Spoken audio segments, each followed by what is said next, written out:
রাধে রাধে বন্ধুরা, সকলকে জানাই কৃষ্ণমার শুভেচ্ছা। আর একটা ব্লগ নিয়ে চলে এসেছি। প্রচণ্ড বাইরে বৃষ্টি হচ্ছে, আর বৃষ্টি মানেই যে খাবারটা সবার আগে আসে, কিন্তু চাল বাড়ন্ত হয়ে গিয়েছিল, ঢালা ছিল না, তো অনলাইনে চাল এসে গেছে। সেই চালটাকে আমি একটুখানি, এই সুতোগুলো ভীষণ ঝামেলা হয় খুলতে, কর্তা একেবারেই পারে না, তো আমি বসে পড়েছিলাম খুলতে। তো আমি খুলে দিয়েছি, কিন্তু কর্তাই এটাকে ঢালবে বালতির মধ্যে, কিন্তু আমি এটাকে খুলে দিয়ে উঠে পড়লাম, এবং কর্তা ঢালতে ঢালতে হাতের মধ্যে কয়েনটা পেয়ে গেছে। এই কয়েনটা হচ্ছে রূপোর, এবং এর মধ্যে একদিকে লক্ষ্মী একদিকে গণেশ। একটা মাতাজি বলেছিল যে চালের মধ্যে রাখলে নাকি শ্রীবৃদ্ধি হয়, তাই আমি রেখে দিয়েছি। তো সবজিগুলো আমান্য করতে বসে পড়েছি, আর আমান্য করে নিয়ে আমি সমস্ত রান্নায় চলে যাব। কর্তার হুকুম যে আজকে খিচুড়ি করতে হবে, কারণ এই এতদিন ধরে বৃষ্টি হচ্ছে, একদিনও হয়নি। সব সবজিগুলো আমান্য করে নিলাম, কড়া বসিয়ে দিয়েছি। প্রথমে আমি একটা মশলা করে নেবো, সেই মশলাটা হলো গোটা গরম মশলা, জিরে আর শুকনো লঙ্কা। এইটাকে আমি ভেজে গুঁড়ো করে নেব, একদম সাধারণভাবে করব, কিন্তু এই মশলাটা কিন্তু অপূর্ব জাদুর মতন মানে টেস্ট হয় আর কি। তো যাই হোক, মুগ ডালটা ভেজে নিচ্ছি, আর ভেজে নিয়ে আমি মুগ ডালটাকে তুলে নেব। আর বেশি ভাজবো না, আমি একটু হালকা করেই ভেজে নেব, বেশি ভাজলে একটা পোড়া পোড়া গন্ধ হয়ে যায়। তো যাই হোক, এবারে কড়ার মধ্যে তেল দিয়ে দিচ্ছি, আর খিচুড়ির মধ্যে কর্তার হুকুম আলু আর বাঁধাকপি দিতে হবে। তো আলুগুলো একটু বড় বড় করে বানিয়ে নিয়েছি, সেগুলোকে ভেজে তুলে নেব। খিচুড়ি মানেই কিন্তু অনেকটা তেল খরচ হয়ে যায়। সমস্ত রান্না আমি সর্ষের তেলে করছি। আর এদিকে একটা প্রেশার কুকারের মধ্যে আমি ছোলার ডাল, আগের দিনে তো কোনো পরিকল্পনা ছিল না, তাই আজকেই ছোলার ডাল না ছাড়া খিচুড়ি হবে না আমাদের বাড়িতে, মুগ ডাল ছোলার ডাল। তো তাই যাই হোক, ওটাকে আমি প্রেশার কুকারে দিয়ে সেদ্ধ হতে দিয়ে দিলাম, হাফ সেদ্ধ করব। আর এদিকে পরপর সমস্ত ভাজাগুলো করছি, সবগুলো দেখাতে পারলাম না বন্ধুরা, ভোগের থালা গিয়ে সবগুলোকে দেখিয়ে দেবো। কড়া একেবারে পুড়ে গেছে, এবার গয়না বড়ি খুব সুন্দর পোস্ত দিয়ে এটা ভেজে নিচ্ছি।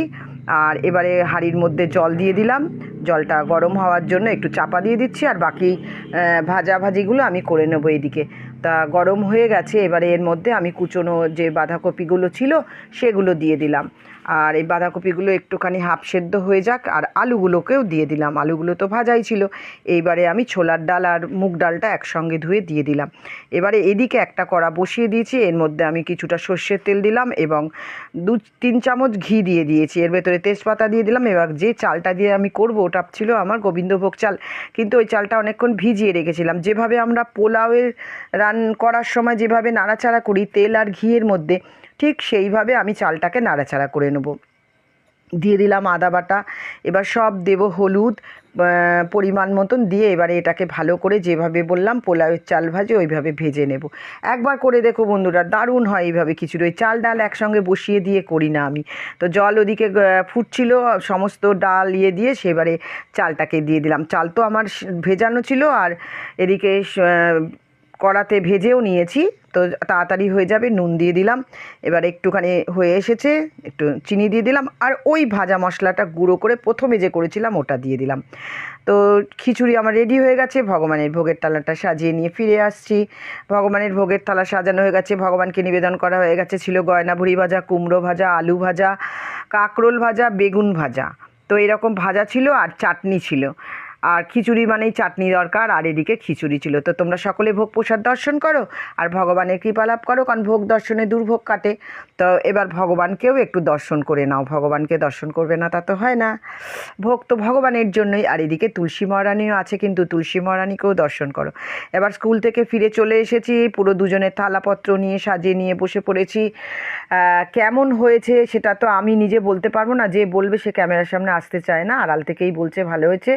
তো আমি এদিকে প্রসাদ পাচ্ছি, প্রসাদ সুস্বাদু হয়েছে অত্যন্ত, কিছু বলার নেই।